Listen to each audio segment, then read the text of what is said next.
was Stop Killing Games. Stop Killing Games initiative. Stop killing games! Stop killing games. Stop killing games. Stop killing games.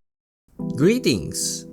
Here are my thoughts on the Stop Killing Games initiative. Stop Killing Games is a consumer movement started to challenge the legality of publishers destroying video games they have sold to customers. An increasing number of video games are sold effectively as goods with no stated expiration date but designed to be completely unplayable as soon as support from the publisher ends. This practice is a form of planned obsolescence and is not only detrimental to customers but makes preservation effectively impossible. Furthermore, the legality of the practice is largely untested in many countries. This is the description stated on the StopKillingGames.com website. The movement was launched by Ross Scott or Accursed Farms on YouTube back on April 2, 2024. As the initiative said, the purpose of this is to make video games playable after the publisher stops the support of the game, or make it possible for consumers to continue the support of the said published game, for example via private servers. This all started when Ubisoft ended the support and shut down the servers of the game The Crew, which is not surprising since there are plenty of games that servers went or were shut down and multiplayer is disabled or unusable. But The Crew is quite different because it even rendered the single player game features also unplayable, and this pushed Ross Scott to launch the Stop Killing Games initiative. I think the initiative is great because having to play games that you bought after the publisher went under or at least shut down the servers and still able to play the game just like the old days. I still do play old games with the multiplayer functionality is basically gone or some of them being modded by the community to re-enable multiplayer functions like the Gen tool in Command & Conquer's Generals and General Zero Hour. We cannot talk about Stop Killing Games without talking about Pirate Software or Jason Thor Hall. Hi, my name is Jason Thor Hall, also known as Pirate Software Online. I've been in the gaming industry for about 20 years. I used to work at Blizzard Entertainment, then Amazon Game Studios, and now I own my own studio, Pirate Software, by the same name, which is an indie studio, and I've been here for about 8 years now. I also run a massive community. We've got about 180,000 people in Discord, and most of what I do is try to teach other people how to make games, teach them that they can make games, show them the tools to do so, and try to do everything without any paywalls or bullshit. A popular streamer and YouTube content creator, he is a ex-Blizzard Entertainment employee and working on the gaming industry at the moment. About 11 months ago, he said this. Oh shit, now this is actually really dumb. It's used car salesman garbage. This is shit. It's shit. Not only do I not want to back this, I'm going to actively tell people not to. That is awful. That is a horrible goddamn direction. That's awful, dude. No, eat my entire ass. The level of stupid that I just had to receive was like sitting on Twitter for 12 hours. This shit sucks. That's a really stupid ass move.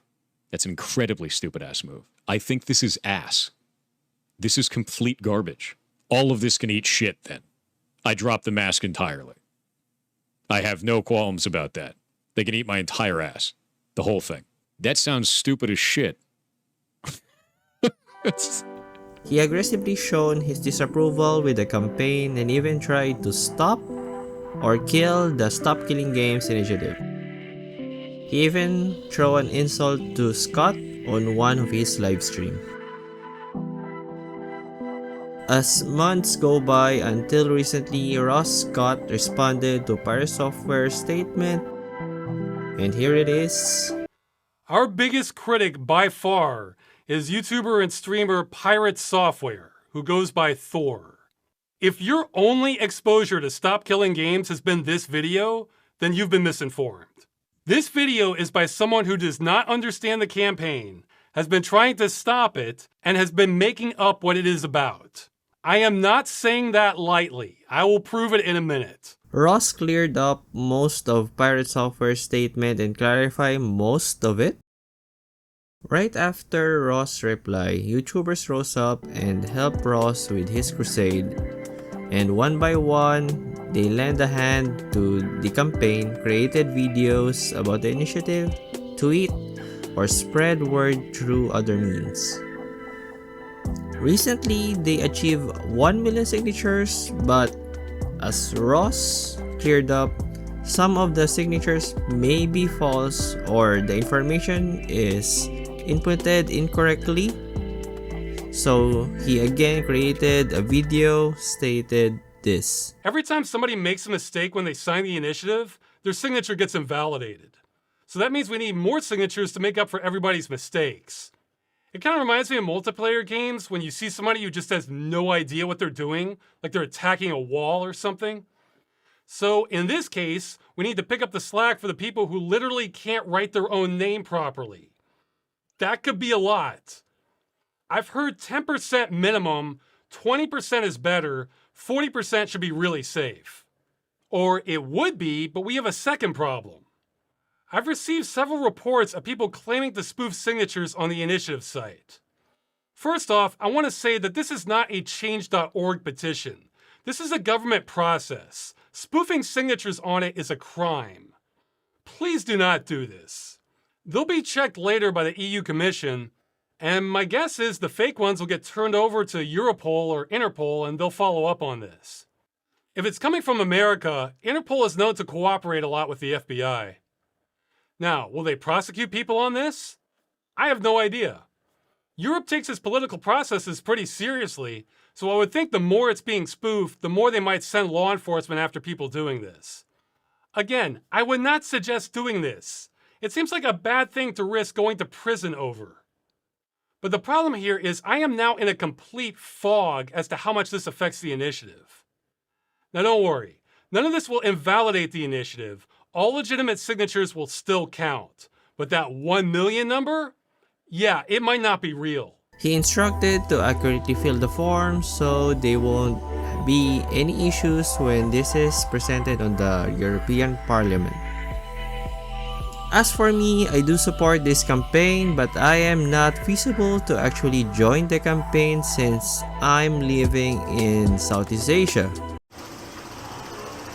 Welcome to the rice fields, motherfucker! But for those whoever living in EU watching this video, if you support having to able to play your games or to be playable after the publisher or developer ended support of the game or shut down the servers, so please sign the petition and support the campaign, and hopefully the world of video games or the video game industry would change for the better. So what are your thoughts with the Stop Killing Games initiative? Do you support it or not? Let me know on the comments below. These are my thoughts on Stop Killing Games. Enjoy exploring and have safe travels.